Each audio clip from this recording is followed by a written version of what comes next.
Welcome to Monday, my friends, my dear listeners. I hope your Monday is going well. I know Mondays are rough for some people, like Garfield the cat. He hates Mondays. And I love Garfield the cat. Anyway, I hope you're doing well. As today is Monday, it is a longer story, single story in a video from the subreddit No Sleep. This, looking at the text that I copied over to LibreOffice, might be the longest story I have ever recorded. Right now, with formatting the way it is 16 pages long, so this might be a long one, but it is a good story. Please stick around on this one, because I love this story. Now, I'm also going to tell you that there is a sense of irony about this story, because it comes from the subreddit No Sleep, and it is titled, "Do You Have Crippling Insomnia? I Have a Potential Solution."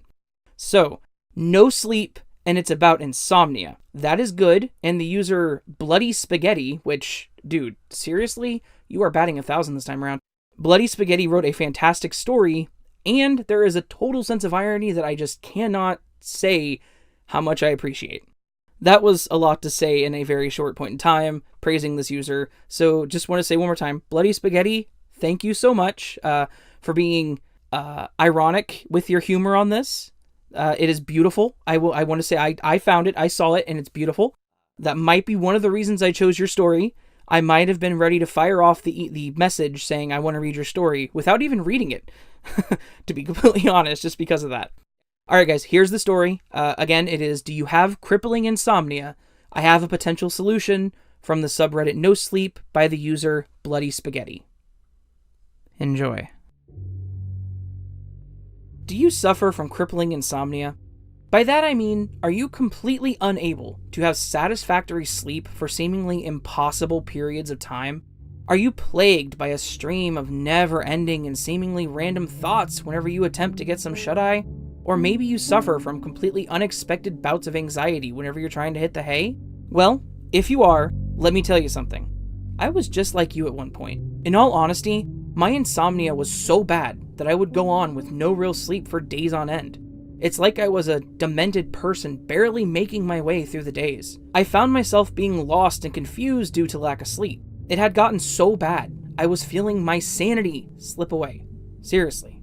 I was stuck, self-torturing with anxious thoughts plaguing me almost on a daily basis whenever I tried to fall asleep. No matter how tired I had been, sleep would not come. My brain would not stop racing. I've gotten sleeping pills. These were failing me. I've tried therapy. Turns out I was only anxious because I was sleep deprived. I've tried drugs. I've tried weed. I've tried exotic mushrooms. Nothing. Lack of sleep prevailed over all. I was so desperate that I approached some faith healer sort of person who recommended what I could only call potions. These obviously did nothing. They were just fancy teas. He suggested various yoga-styled practices that also didn't do much to help my affliction. It just made me more sore and more tired. During my tenure with this guy, I discovered the solution to all of my problems. I discovered the near delirium ritual, as I'd like to call it. He didn't teach me that one. I found it on my own when I was trying a relaxation technique he had mentioned to me. Don't be alarmed by the name. Delirium isn't really a psychosis or a fit of madness in medical terms. Delirium is a state of awareness. A reduced one, but nonetheless, a state of awareness. Anyhow, let us get to the ritual itself. It is incredibly simple, and the only resource you need are a comfortable bed to lie in and patience. Lots of patience. Iron nerves even, I would say. In order to perform the ritual, you have to lie down, preferably alone, and in a dark room with no running electric devices. Avoid devices that emit sound or light, as these tend to interfere with your sleep. Close your eyes and start clearing your head. I know it can be incredibly difficult to do, but just stop thinking about things. Concentrate on sleeping, but not hard enough for it to actually become the subject of your pondering. Feel yourself getting rid of everything, slowly, don't rush, that's important. It doesn't matter how long it takes, take your time. Eventually, you should feel kind of heavy and probably exhausted. At this point, you should begin relaxing your body actively. Start with your toes, let your body become limp at your own command. Once you've relaxed your toes, work your way up along your body until you feel like a dead weight. I know, that sounds somewhat concerning, but that's how a relaxed body is like, a heavy smudge on the surface it rests upon. If your condition is as bad as you claim it to be, even this wouldn't help you fall asleep. A person without insomnia who performs this relaxation technique is bound to fall asleep by this point. You, however, cannot. Sleep evades your shattered corpse. At this point, if you've followed my instructions, you're basically nearing that almost delirious state that comes shortly before we fall asleep. Here, you have to focus on the darkness that should take up residence in your mental space. But remember, don't focus too hard. You can't start thinking about it too much, or you will regain full consciousness again. Just kind of linger in that dark and empty space that has become your mental imagery. Keep lingering until you feel the darkness shifting around you. At one point or another, the dead space all around your mental scape self should become very much alive. You will experience something similar to floating in a sea of darkness. You could also describe it like something akin to you walking in a dark hall. Do not confuse this for a lucid dream. You are awake, albeit not fully. You are still not asleep enough to dream, lucid dreams or otherwise. While I'm not entirely sure about the internal mechanics of the whole process, I am inclined to believe that in our less than conscious state, we're capable of reaching somewhere else. I know, it sounds made up, but I've recommended others to try to perform the near delirium ritual, and they've experienced the same results as I have. We've all had the same dream scenario or anything of the sort. A different plane of existence or dimension seems far more plausible to me. Let yourself walk in the darkness. Do not open your eyes. If you do, you'll be awake again. Keep on walking in this mental darkness until you hear a voice, and even after you do not stop yourself. The voice might sound like it's crying, like it's in pain. It might even produce terrifying sounds. One thing you must remember, do not open your eyes. At no point you are to open your eyes, or you will fail the ritual. This is the part where I mention some risks and drawbacks of the ritual. If you open your eyes at this point, you won't be able to perform the ritual again. There are also severe health risks involved with the later stages of the ritual, so see yourself warned. Anyway, no matter what the voice or voices in the dark tell you, you are not to open your eyes for reasons mentioned above. Your name will eventually be called, but you are to keep on traversing the darkness, unresponsive, I might add. Do not open your eyes or utter a sound, even if you hear your mother call your name. Not even if you hear the agonized screams of loved ones calling your name and begging for help. I repeat, do not open your eyes, nor do you allow yourself to stop moving or utter a sound. You do that, and you failed the ritual. And we each get one shot with this gift. Something or someone is there in the darkness to help you with your problem. Someone very powerful. Do not waste their time. Am I clear? Once the voice in the dark has had enough fun with you or determined you are worthy of its services, it will introduce itself to you. That is when you are to allow yourself to stop moving through the darkness. You should also open your eyes and introduce yourself politely to the owner of the voice. Fear not, it's just an old man. Well, at least in appearance it is. You can trust me on this one, there are no monsters other than the ones that dwell deep within our soul. There is nothing too odd about the being in terms of appearance, perhaps other than its deathly pale skin and almost rabid bloodshot eyes. That shouldn't be too alarming now, should it? I'm sure your affliction has made you witness worse in the form of broken perception. No matter how you feel about the being, make sure to never disrespect it, or it will cease the ritual abruptly, and the repercussions of that are way too severe to bear. Don't comment on its ragged cloak or pallor, nor are you to mock the amusing sounds the being emits as it strolls around you. After you're done introducing yourself, the being will ask you the reason for which you had sought it. You are to describe your problem. Make sure you tell it just how bad the condition affects you. The being will look at you for a moment before making its decision on whether or not to help you. Don't you dare to mistake its lax demeanor for lack of action.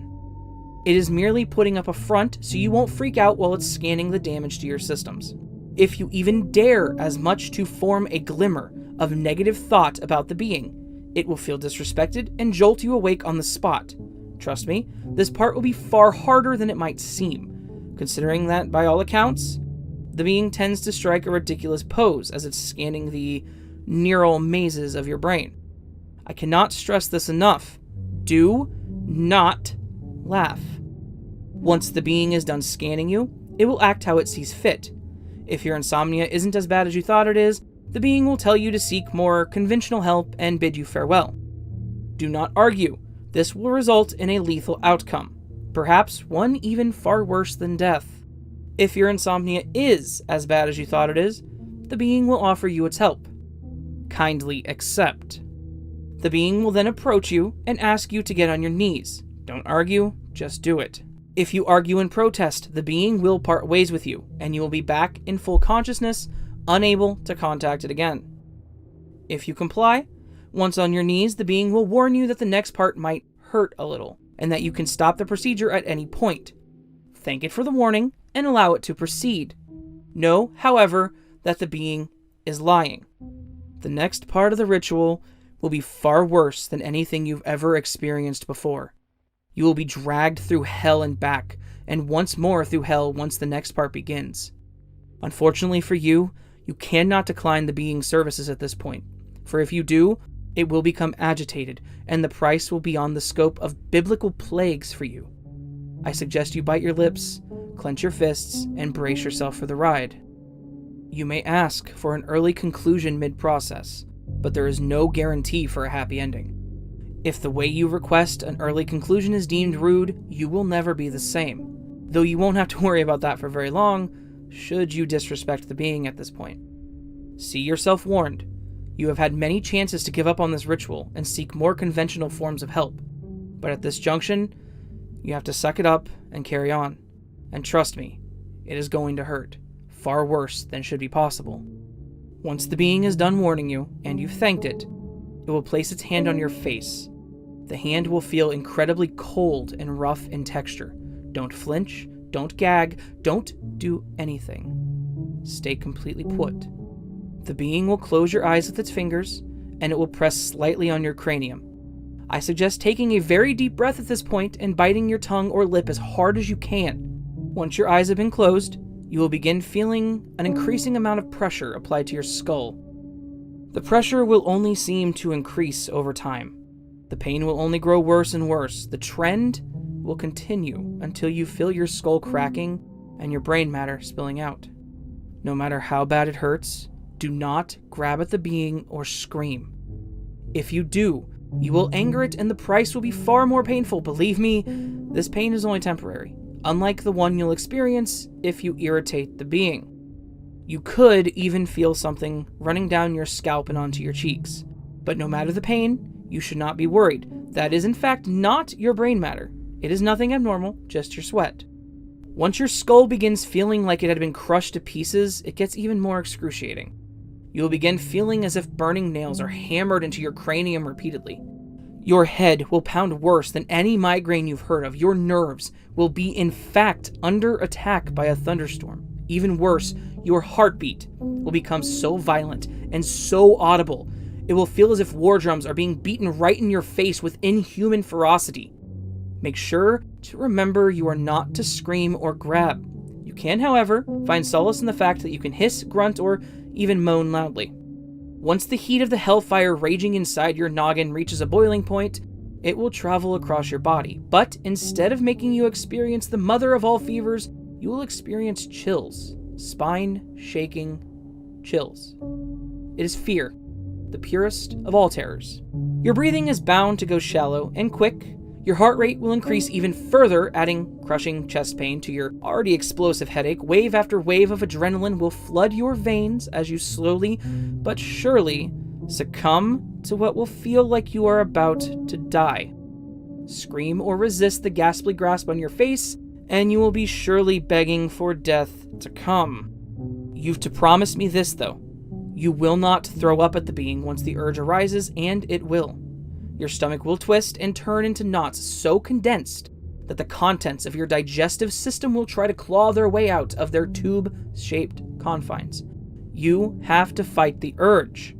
No matter how impossible it seems, you've to keep the gastric liquids inside. If you make it through this, you're safe. But just for a moment. You've made it through to the ending of the ritual. One last step before you can be cured of your ailment, just a little bit more and you will sleep soundly whenever you wish. One last push and you're free from this sleepless curse. If only it were that simple, you see. I've failed the ritual at this particular stage. Most people I know of have failed. Some fared it better than I, yet still fail. Others fared worse and ended up worse. This part is probably the most sinister part of this whole thing. Worse than the neurological torture you've been put through, and worse than the baptism of adrenaline. You will feel exhausted, and you will feel weak, but the being does not care. You must continue. If you stop the ritual there, the being will condemn you to the ultimate punishment, and you would not want that. Do you believe there are things worse than capital punishment? Well, even if you don't, there are, and it's one of those things. Oh yeah, before I forget, during this whole process, you are not to open your eyes. A blinding bright light will illuminate everything around you. It is so bright that you might be able to tell the way the orbs are dancing in the otherwise dead space before you. If what I've just mentioned doesn't make it clear enough, if you open your eyes during this point, your insides will simply liquefy and pour out through your facial orifices, and you will feel every last bit of your insides boiling before you finally drop dead. If you are still following, allow me to tell you what the last part is like. You see, after you've battled with your gut, you will slowly begin to feel everything fade away. The pain will begin to subside, and your mind will start easing up on you. Embrace it. Hold on to that sense of security. It's a false sense of security, of course, but still, you should hold on to it. Once you feel like you're almost high, you are to open your eyes, and you should savor that good feeling with every last fiber of your being, because that's when the real torture begins. According to what I know, each person will experience something different during the last part of the near delirium ritual. The best way I can sum it up to you is being forced to confront your worst fear, the one you didn't even know you had. For me, it was dealing with scorched, animated corpses. Once I opened my eyes, I saw myself inside my bedroom, but it wasn't quite right. Everything seemed to be old and neglected, covered in dust and faded in color. As I looked around, I noticed the floor moving about as if something was trying to break through from beneath. I was mesmerized by the dancing floorboards. I couldn't tear my eyes off the spectacle before me. I wasn't aware of the danger. The floorboards broke, and a scorched hand pushed its way through, followed by a badly burned body. It stared right at me, making me freeze, as another wave of adrenaline overflowed my system.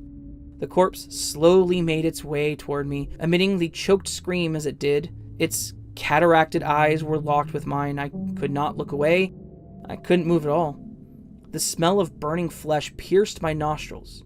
Before I knew it, more and more burned corpses made their way to me. The sight of their exposed, charred insides and the smell and the noise completely petrified me. I couldn't do anything. I was at their mercy. One of them touched me. Once I felt its leathery skin press itself against the back of my neck, I couldn't handle it anymore. At that moment, I managed to squeeze out a pathetic cry, begging for the torment to stop. I felt myself collapsing to the floor as everything faded to black the moment before I came to. I was still on my knees, drenched in sweat, and the being stood in front of me. Its hand slowly retracted from my face. I didn't even have time to recollect myself before the being nodded, and its skin began to crack and peel off, emanating a disgusting crunching sound. In a moment's notice, I heard a wet thump coming from the being. I blinked. A flash of blinding light swept all over me, knocking me out. I woke up 15 hours after I remember going to bed. I've completed the ritual. Now, I can sleep wherever I want, whenever I want, for as long as I want. Well, reasonably, that is. Turns out, you don't actually have to make it through the final part. All you have to do is make sure your fear satisfies the sadistic hunger of the being. The right amount of suffering will ensure your survival and reward. I've recommended the ritual to a couple dozen people in person. 11 didn't pass the final parts and were cured by the being. 2 passed with success. Another 3 were scarred for life for their misdemeanor by endlessly enduring nightmares in the shape of their final trial. And if I'm honest, I don't even pity them. I've warned them enough times. In a sense, the ritual is pretty simple. All you have to do is endure a visit to the deepest pits of hell without being rude, and you might be cured. Like I've said, this being does what it wants, so nothing is 100% with this ritual. If you are still interested in performing it, more power to you. Remember to be patient and polite, however, also remember that you can ask the being if you want it to stop about any point, but the way you ask is what truly matters. One last warning. You know how I've said that I've recommended the ritual to 20 people, but listed the outcome of only 16? 4 ended up succumbing to the fate worse than death. They have all developed fatal insomnia, a type of neurodegenerative disease characterized by worsening inabilities to sleep, which leads to dementia. The usual lifespan of a person diagnosed with fatal insomnia is about 18 months. These meager 18 months are marred at first by the aforementioned gradual inability to sleep, which later turns into an increasing distortion of the perception and ever-growing paranoia. These are followed by an overall cognitive decline. The lack of proper rest eventually leads the afflicted's brain to shut off periodically for some shallow shut-eye, which does not provide any real replenishment. This never-ending cycle of sleepless wasting eventually leads to a loss of all faculties and a borderline vegetative state, one which only ends in the sweet release of death. All 4 outlived the average lifespan of a victim with the disease. They did so in indescribable agony, needless to say. Remember that headache part I mentioned? Well, yeah. The being, it appears to be messing with your actual brain to fix or break you. So, yeah, piss this thing off, and it will make sure to misfold your brain proteins into prions.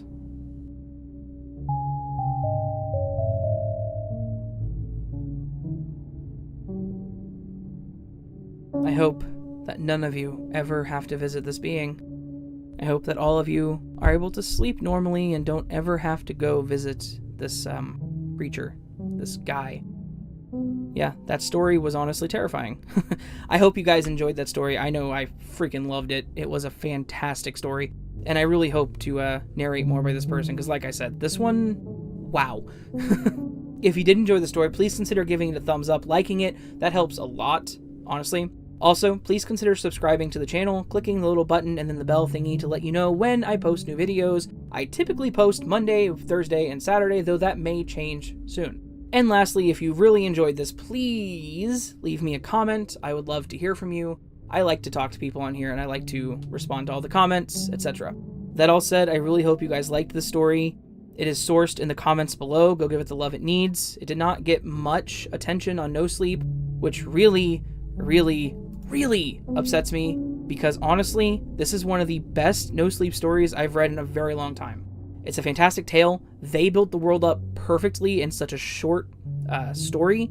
I mean, 16 pages, size 20 font isn't a lot, but it's built amazingly. And I love how it starts like this whole, I can solve your problem, and then turns into this hellscape for me to narrate. I just love that so much. Anyway, yeah. So, yeah, sourced in the description below. My social links are also in the description below. Come stalk me. Come talk to me. If you have any stories, please feel free to message me on Twitter, or you can also post them to my subreddit. You can also send me a message on Reddit. I'm the only moderator of my subreddit, so that is the best way to get a hold of me on that. That all said, I hope you guys are doing fantastic, and I hope you're looking forward to the next video. But until then, I hope you are capable of avoiding this being, and I hope that you manage to sleep well.